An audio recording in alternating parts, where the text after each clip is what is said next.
لیکن جلسے میں وہی لوگ بیٹھتے ہیں جسے اللہ بٹھاتا ہے۔ آپ کو معلوم نہیں ہے؟ سرکار غوث پاک ارشاد فرماتے جب تک میں نہ چاہوں کوئی میرا نام عبد القادر اپنی زبان سے نہیں لے سکتا۔ جب تک میں نہ چاہوں کوئی میرا نام عبد القادر اپنی زبان سے نہیں لے سکتا، اور جب میں چاہ لیتا ہوں تو لوگ میرا نام اپنی زبان سے لے لیتے ہیں۔ اب آپ بول کے دکھائیے اور سن کے دکھائیے تاکہ میں آپ کے درمیان کچھ بول سکوں۔ اب یہاں سے پتہ چلتا ہے جب عبد القادر کا نام عبد القادر کی اجازت کے بغیر نہیں لیا جا سکتا تو رسول اللہ کی محفل میں بغیر حضور کے مرضی کے نہیں بیٹھا جا سکتا ہے۔ آپ بیٹھے ہوئے ہیں، آپ اپنی مرضی سے نہیں بیٹھے بلکہ آپ کو مدینے والے مصطفیٰ نے بٹھا رکھا ہے۔ تو ذرا جب آپ بیٹھ ہی گئے ہیں تو ذرا ایک ہاتھ امام حسن کے نام پر اور دوسرا حسین پاک کے نام پر دونوں ہاتھ اٹھا کر اس بزم سے پکاریے یا رسول اللہ۔ آواز بلند کیجئے، بولیے یا رسول اللہ، اور لحق کے بولیے یا رسول اللہ۔ پروردگار، جن لوگوں نے تیرے پاکیزہ محبوب کے نام پر ہاتھوں کو اٹھایا ہے، مولا ان ہاتھوں کو کسی بندے کا محتاج مت بننے دینا۔ آواز پکڑ رہا ہے، بیس بالکل بند کر دو آپ۔ حضور صلی اللہ علیہ وسلم کے پاکیزہ ذکر میں آنے والوں اور منبر شریف پر ذمہ دار علماء ہیں، خصوصیت کے ساتھ محب گرامی حضرت علامہ مفتی ایوب صاحب اللہ امجدی کی دعوت محبت پر میں آپ کی بارگاہ میں حاضر ہوں۔ ذی صلاحیت لوگ منبر شریف پر ہیں۔ میں اپنے علماء سے صرف دعاؤں کی گزارش کر سکتا ہوں کہ آپ کو اگر بات اچھی لگے تو آپ اپنی پاکیزہ دعاؤں سے مجھ کو نوازیے گا۔ مجھ سے قبل حضرت علامہ مولانا فرقان دادا صاحب قبلہ نے بہت اچھی تقریر آپ کو سنائی، آپ نے سنا۔ تھوڑی دیر کے لیے میں آپ کے درمیان حاضر ہوں، اللہ کی توفیق کا سہارا لے کر بولنے کی کوشش کرتا ہوں۔ اللہ پاک جل جلالہ مجھے حق بولنے کی اور آپ کو حق سننے کی، اس پہ عمل کرنے کی توفیق عطا فرمائے۔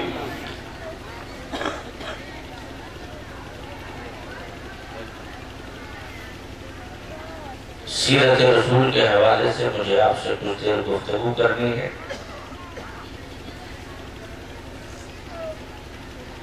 اور اس سیرت کے اندر ضمناً اصلاح معاشرہ بھی ہوگا۔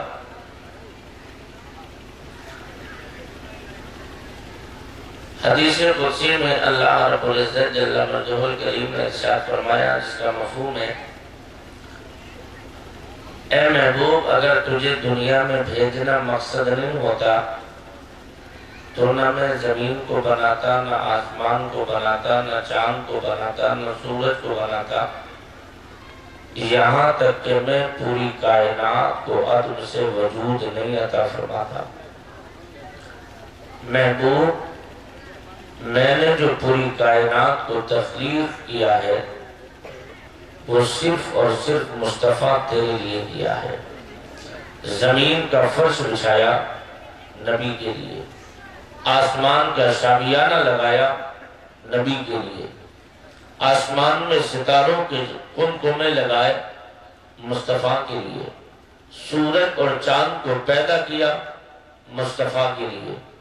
جنت اور فرشتوں کو پیدا کیا مصطفیٰ کے لیے۔ بات سمجھ میں آ رہی ہے آپ کے؟ آ رہی ہے؟ جب بات سمجھ میں آئے گی تو آپ کو کیا بولنا ہے؟ نہ بول کے بتاؤ کیا بولنا ہے؟ اس کا معنی ہے اللہ پاک ہے۔ کیا ہے؟ سنگر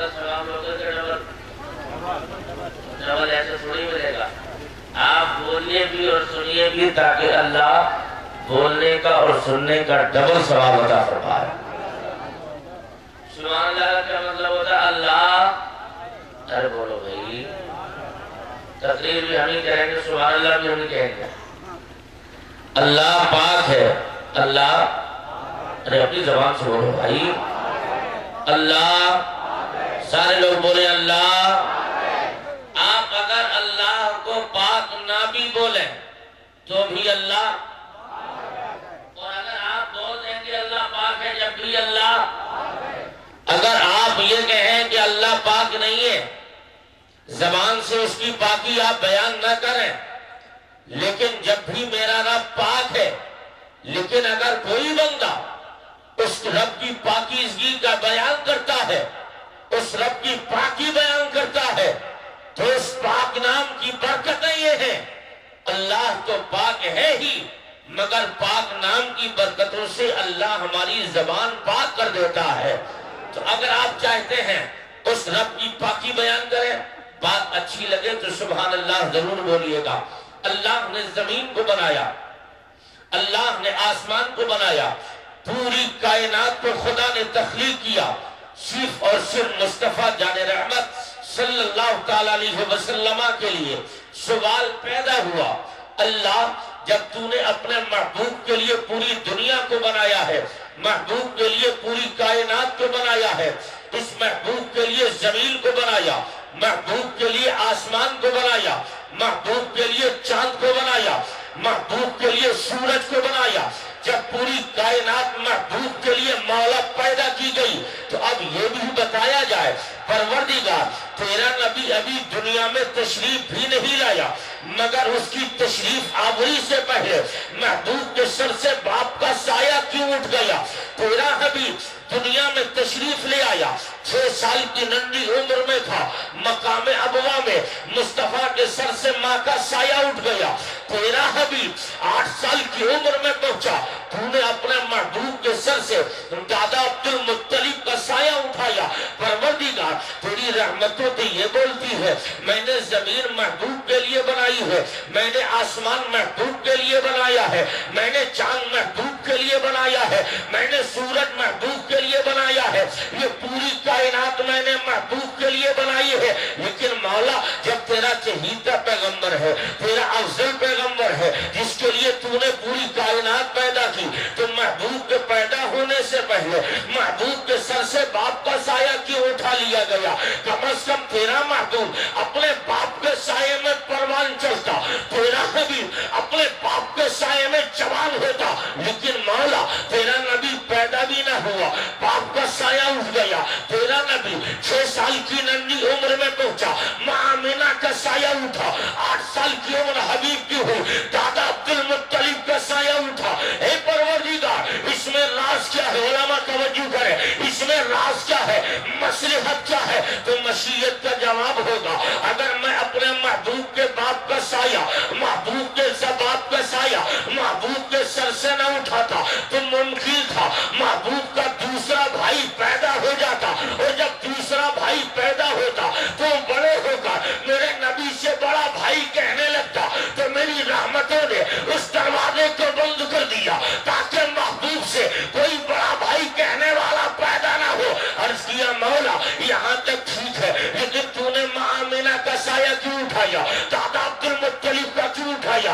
اس لیے کہ پروردگار تیرے محبوب کا باپ نہ تھا, تو کم از کم تیرا نبی ماں کے سائے میں جوان ہوتا, تیرا نبی دادا کے سائے میں جوان ہوتا, تیرا حبیب دائی کے دادا کے سائے میں پل پل کر جوان ہوتا. لیکن تو نے نہ ماں باپ, تو نے اپنا محبوب کے سر سے ماں کا بھی سایہ اٹھایا اور دادا کا بھی سایہ اٹھایا. تو مشیت سے جواب ملے گا, او میرے بندے میرے ہر کام میں مصلحت ہے, ہر کام میں رات ہے, ہر کام میں حکمتیں ہیں. اگر محبوب کے سر سے محبوب کی ماں کا سایہ نہ اٹھاتا, محبوب کے سر سے محبوب کے باپ کا سایہ نہ اٹھاتا, تو کل جب میرا حبیب بڑا ہوگا 40 سال کی عمر میں اعلان نبوت کرے گا, اور اعلان نبوت کے ساتھ آہستہ آہستہ دامن رحمت میں غلام آئیں گے. جب اسلام مکے سے چلے گا, مدینہ پہنچے گا, اور مدینے سے اسلام پوری دنیا میں چلا جائے گا، اور جب پوری دنیا میں اسلام جائے گا تو کل کہیں کوئی اسلام مخالف زبان کھول کر یہ نہ کہنے لگے محمد نے اسلام پھیلایا تھا، اپنے باپ کی بدولت پھیلایا تھا، محمد نے اسلام پھیلایا تھا، اپنی ماں کی بدولت پھیلایا تھا، محمد نے اسلام پھیلایا تھا، اپنے دادا کی بدولت پھیلایا، تاکہ دنیا جان لے اسلام پھیلا تو باپ کی بدولت نہیں، اسلام پھیلا تو ماں کی بدولت نہیں، اسلام پھیلا تو دادا کی بدولت نہیں، اسلام پھیلا مصطفیٰ کے کردار کی بدولت پھیلا، مصطفیٰ کے اخلاق کی بدولت پھیلا۔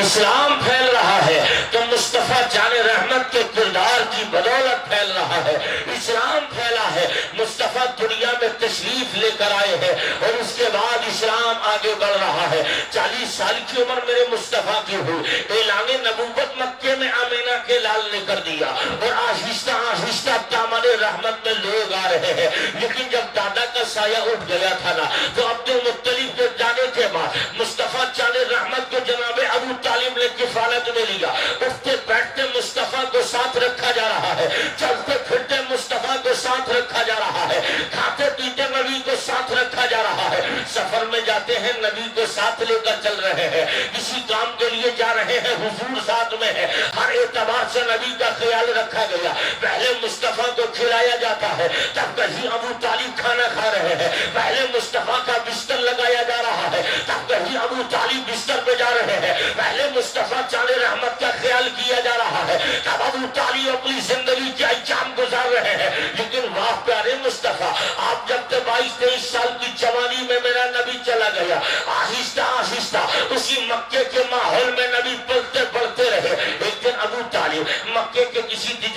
تجارت کی غرض سے جب واپس آ رہے تھے، تجارت کی سفر سے جب آپ واپس آ رہے تھے تو اسی راستے کے اندر مکے میں ایک ایسا مکان تھا جس حویلی کے سامنے ایک پاکیزہ عورت کھڑی ہے، اس عورت نے ابو طالب کو قریب کر لیا، اور ابو طالب کو قریب کرنے کے بعد عرض کیا تھا بھائی ابو طالب، اس مکے کے حالات آپ جانتے ہو، اس مکے کے حالات یہ ہے کہ جو انسان میرا تجارت کا مال لے کر جا رہا ہے وہ میرا مال مجھے واپس نہیں کرتا، میرا مال مجھے واپس نہیں دیا جا رہا ہے، اگر یہی کنڈیشن نہیں تو سارے مکے کے لوگ میرا مال لوٹ کر لے جائیں گے اور مجھے بھگاری بنا دیا جائے گا، میرے ہاتھ میں بھیک کا کٹورا رہ جائے گا، مجھے ضرورت کسی ایسے تاجر کی ہے جو تجارت میں ایسا ماہر ہو، جو خود بھی کمائے مجھے بھی کما کے لا کر دے، جو خود بھی منافع حاصل کرے اور مجھے بھی نفع مل جائے، تو مجھے تاجر کی ایسے ضرورت ہے جو ایماندار بھی ہو، جو امانت دار بھی ہو، جو دیانت دار بھی ہو۔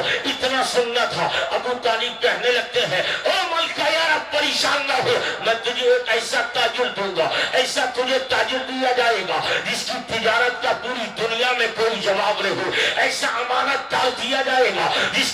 کی دیانت داری کا پوری دنیا میں کوئی جواب نہیں، اتنا سچا تجھے میں دوں گا۔ اتنا کہا، اب مصطفیٰ حضرت جناب ابو طالب گھر آ گئے، اور آنے کے بعد حضور کو بلایا اور میرے آقا سے کہنے لگتے ہیں او بھتیجے محمد، تجھے معلوم بھی ہے گھر کے حالات اچھے نہیں ہے، گھر کا ماحول اچھا نہیں ہے، گھر میں بظاہر غربت ہے، گھر میں بظاہر غریبی ہے، تو میں چاہتا ہوں کہ میں تجھے کسی کام پر بھیج دوں، اگر تم کام کرو گے گھر سے غریبی دور ہوگی۔ تو میرے آقا مسکرائے، عرض کیا تھا چچا جان معلوم بھی ہے آج تک محمد نے کسی کی مزدوری نہیں کی، تو آج بھی مزدوری کیسے کرے گا؟ میں کسی کی مزدوری کے لیے میری غیرت گوارا نہیں کرتی۔ اتنا سنا، ابو طالب کہتے ہیں نہیں نہیں بھتیجے، میں تجھے مزدوری کے لیے تھوڑی بھیج رہا ہوں، چلا چل اس مکے میں خدیجہ نام کی ایک عورت رہتی ہے، اس خدیجہ نام کی عورت کا لوگ سونا چاندی لیتے ہیں اور اس سے تجارت کا مال لیا اور دوسرے ملکوں میں جا کے بیچتے ہیں،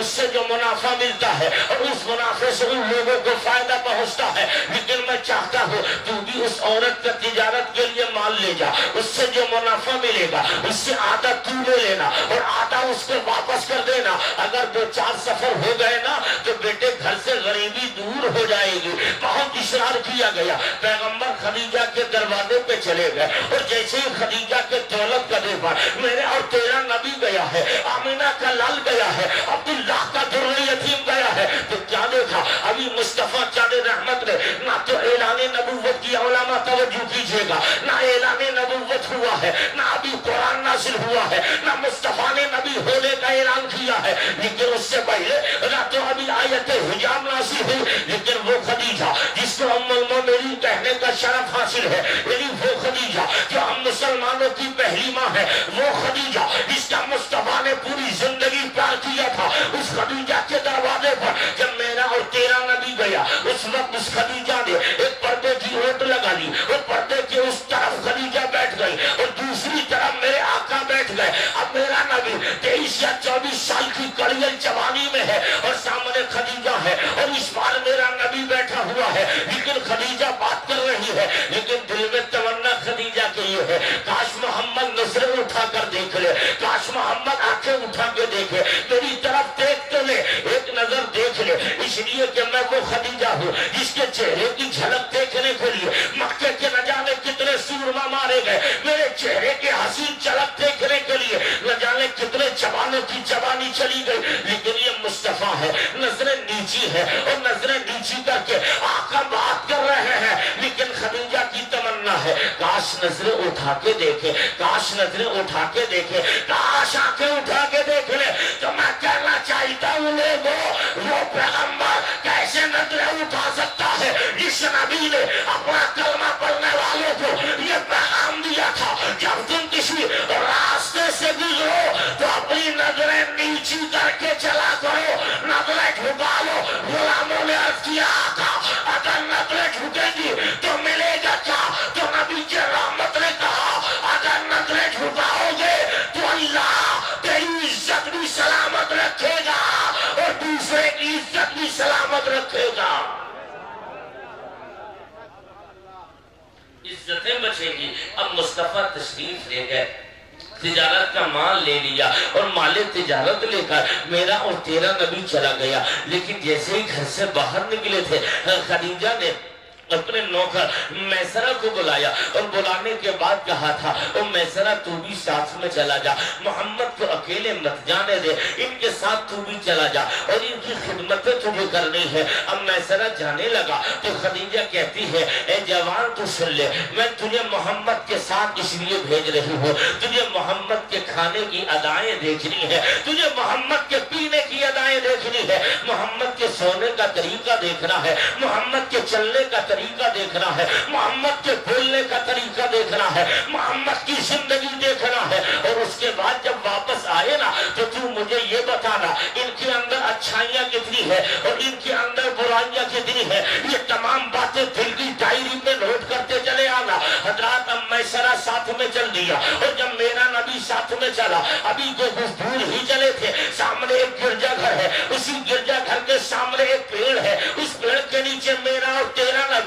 جب بیٹھنے کی کوشش کرنے لگا تو میسرہ نے کہا آقا یہی بیٹھ جائیے گا, بھائی جان یہی بیٹھ جائیے گا, اور جیسے ہی اسی گرجا گھر کے سامنے اس پیڑ کے نیچے میرے تیرے نبی بیٹھے, اتنے میں گرجا گھر کا راہب آ گیا, اور جیسے ہی گرجا گھر کے راہب نے مصطفیٰ چاند رحمت کو دیکھا اور فوراً دیکھنے کے بعد میسرہ کی کلائی کو پکڑ لیا اور کلائی پکڑ کے کہنے لگتا ہے او بھائی یہ تو بتا یہ حسین و جمیل جوان ہے کون, اس کے طرح کسی کی آنکھیں نہیں, اس کی طرح کسی کے چلنے کی ادائیں نہیں, اس کے لب و رخسار کا کوئی جواب نہیں, اس کی نرگسی آنکھوں کا جواب نہیں, اس کے کانوں کا جواب نہیں, بڑا حسین ہے جس کے چہرے کی جاذبیت مجھے کھینچے پڑی ہے, اس کے چہرے کی ملاحت نے مجھے قریب آنے پہ مجبور کر دیا, بتا یہ جوان کون ہے, آخر اس پیڑ کے نیچے کیوں بیٹھا؟ تو میسرہ کہنے لگا ایسا ہے بھائی ہمیں نہیں پتا کیوں بیٹھا, البتہ یہ کوئی عام انسان نہیں, یہ مکے کا سب سے شریف شہزادہ ہے,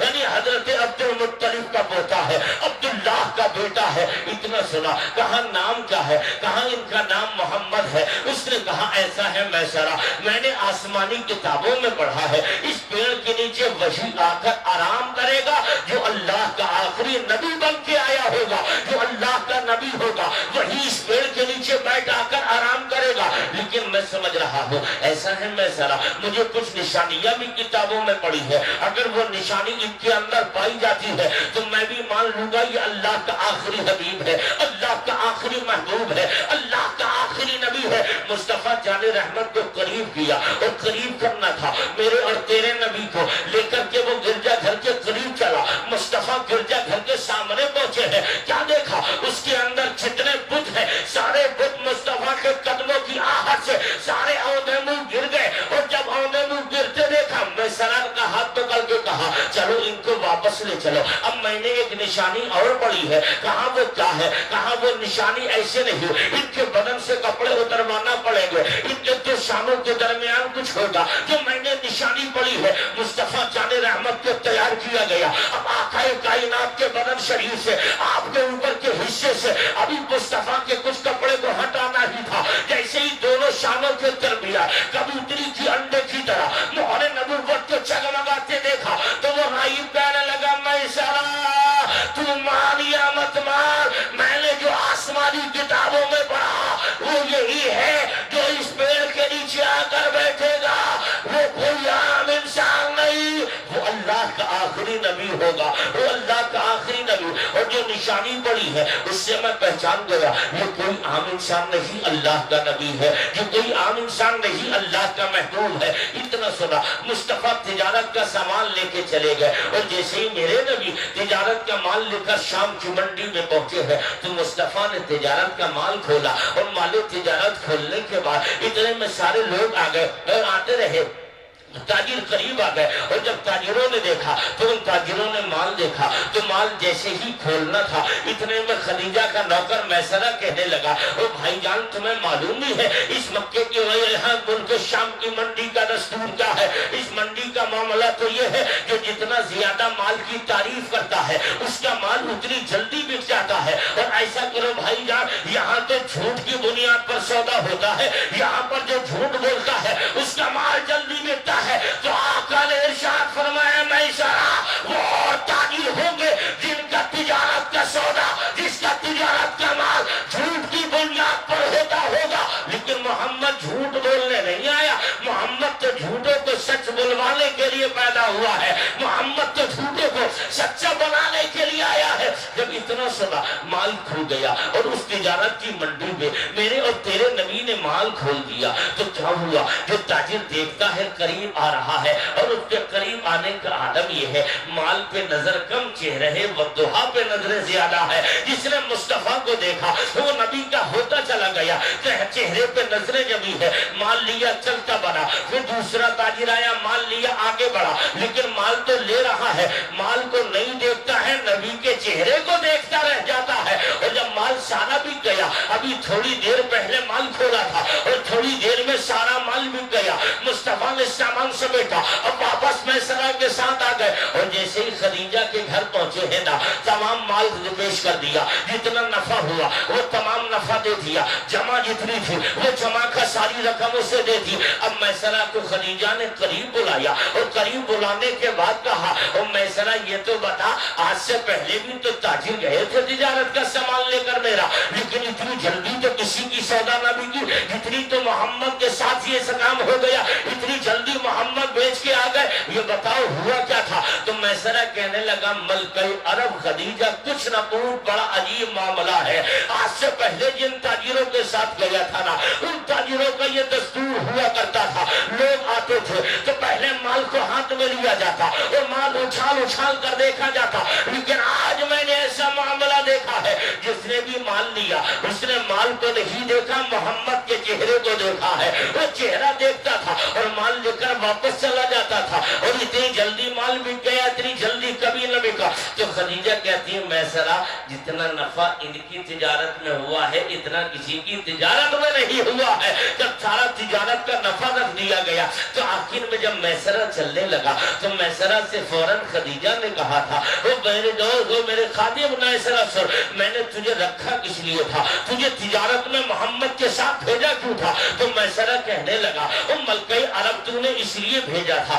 محمد کی اچھائیاں دیکھنا تھی، محمد کے کھانے کی طریقہ دیکھنا تھا، محمد کے پینے کا طریقہ دیکھنا تھا، محمد کے چلنے کی ادائیں دیکھنی تھی، محمد کے سونے کا طریقہ دیکھنا تھا، محمد کے فضائل و شمائل دیکھنا تھے، محمد کی ادائیں دیکھنی تھی۔ اب خدیجہ کہتی ہیں بتا میسرہ کیا دیکھا تھا تو نے، ان کے اندر کتنی اچھائیاں تھی اور کتنی برائیاں تو نے دیکھی۔ تو میسرہ کہنے لگا ملکہ عرب خدیجہ کیا بات کر رہی ہے، تو زبان کو بند کر لے، میں اس سفر میں ان کے ساتھ جا کر اس نتیجے پہ پہنچا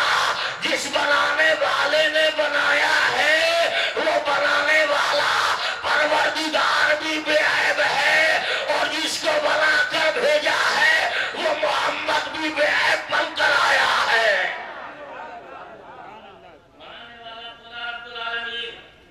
بننے والے مصطفیٰ رحمت للعالمین، آقا کے اندر کوئی عیب نہیں۔ اچھا یہ بتاؤ باتیں سمجھ میں آ رہی ہیں؟ سب پہ آ رہی ہے؟ جب آ رہی ہے تو آپ کو کیا بولنا ہے؟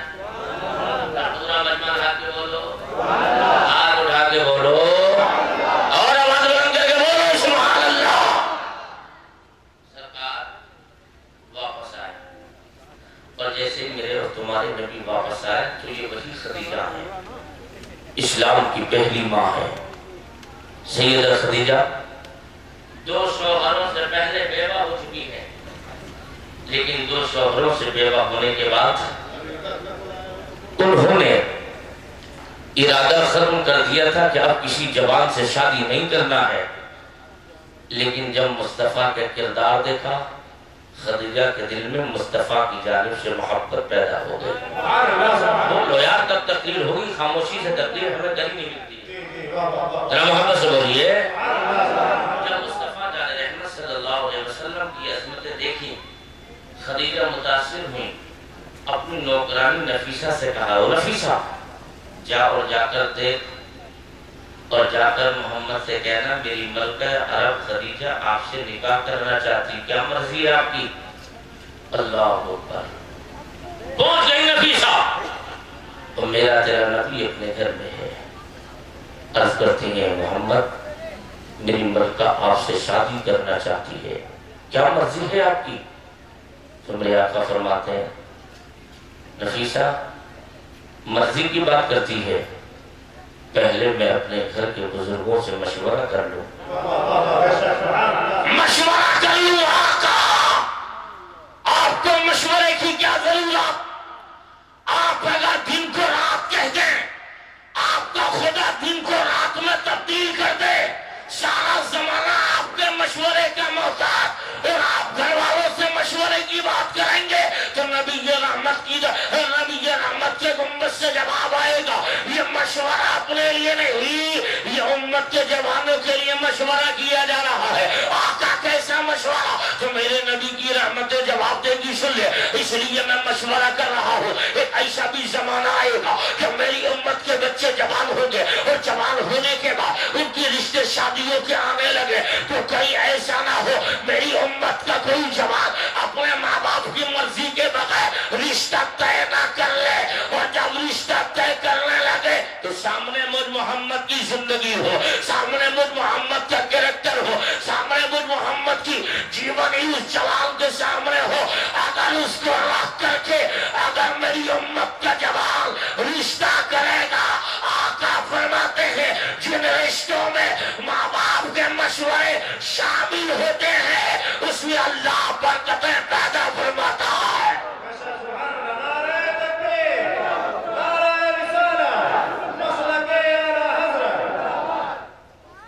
اب ہمارے یہاں ماحول کیا ہے، ماں باپ کو پتہ ہی نہیں ہے، کورٹ میرج پہلے ہو جاتا ہے۔